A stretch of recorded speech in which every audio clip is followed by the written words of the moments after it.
Now, when we're talking about the business, we are working human to human. That's why business is human.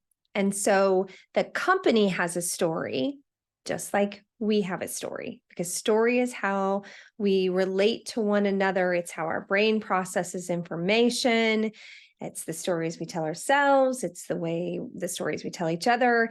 It's the story of how we serve our clients and our customers. All of that is a story. And so the company story framework is there to help us see how we work together to serve. So the questions or the boxes that we have on the company story framework, the first one lines up with the social part of the personal story framework. So that box is, are we safe? That's the psychological safety. Am I safe to show up and be myself? Can I bring my unique gifts and talents and use those in a way that's valuable, relevant, and makes an impact? We're getting there. I'm building something for us to get there. So the first thing that we want to do is check in with ourselves. As we do, we go back to the stillness and ask ourselves, what's the degree of psychological safety that I have in my workplace? Am I safe to make mistakes? Am I safe to share ideas? Do I feel like I can be my best authentic self at work? Now, this is a two-way street. So yes, we want to have leadership and a culture that creates that kind of safety. But it's up to us to start there first and ask ourselves, do we need more of our daily stillness practice to feel safe with ourselves, to be confident enough to share ideas, to be ourselves?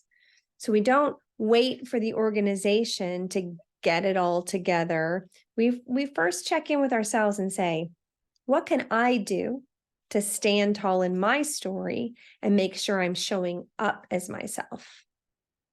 And then when we get into leadership conversations in future months, I'll talk about if you are a leader in the organization or what you should expect in terms of the company story to create that kind of psychological safety. But we're still talking about us. So we have to ask ourselves, what am I doing to keep myself calm and my nervous system regulated so I can be my best self, to be confident and stand tall in my story?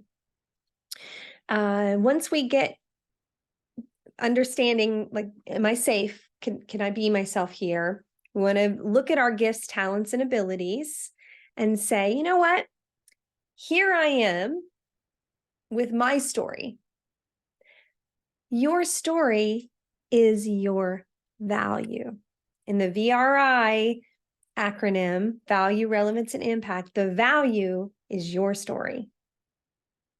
It's your gifts, your talents, your experiences, you uniquely down to your fingerprints. That is you are valuable just as you are. Okay?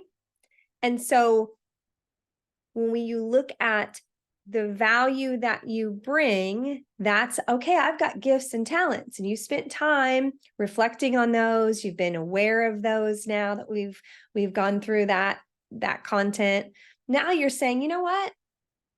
These gifts are valuable. And so I want to give these gifts generously. It's a kind thing for me to do, to show up and serve, giving these gifts and talents that I have. This is where we kind of tick the box on what our brain needs to feel thriving, because our brain needs generosity and kindness.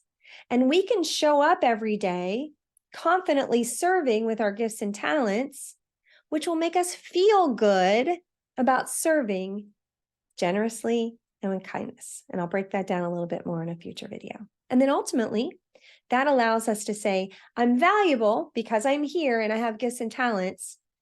Now let me look for ways that my gifts are relevant. How can I use these on the job to have an impact? Okay, that's where we're going. Hang on to your hats.